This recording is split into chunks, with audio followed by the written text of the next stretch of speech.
Isa ako guys ng hipon guys, pinakasimpleng luto. Simple pero masarap. At masustansya. Wow! So guys, yung hipon guys, oh, malalaki. Ayan.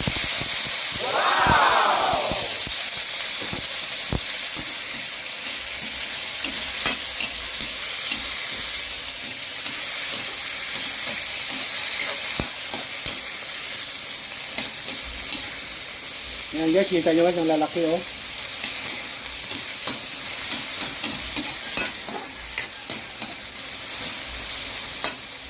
Ito siya ni Mrs.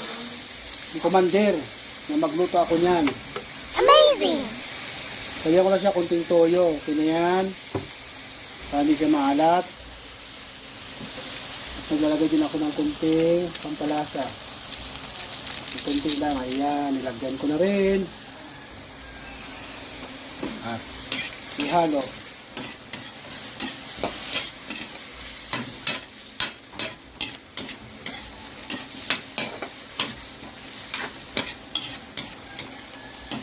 Ayan guys, hindi ko na guys yung bigan guys, yung hipon kasi nagtutubig kusa yan. Alam naman natin ang hipon. Ano yan, matubig din yan, ulam na yan.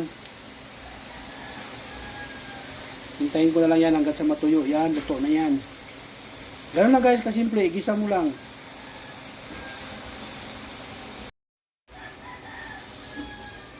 Oops, ayan na guys, ayan. Ayan na yung sabaw, yung hipon. Ayan na guys, luto na to guys. Ayan, luto na oh. Ayan, tuyo na siya oh. Ayan. Hindi ko na siya guys nilagyan ng tubig. Ayan, kaya sabi ko nga kanina, di ba?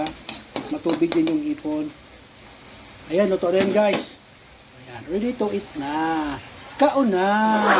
Hipon, malaki, namit.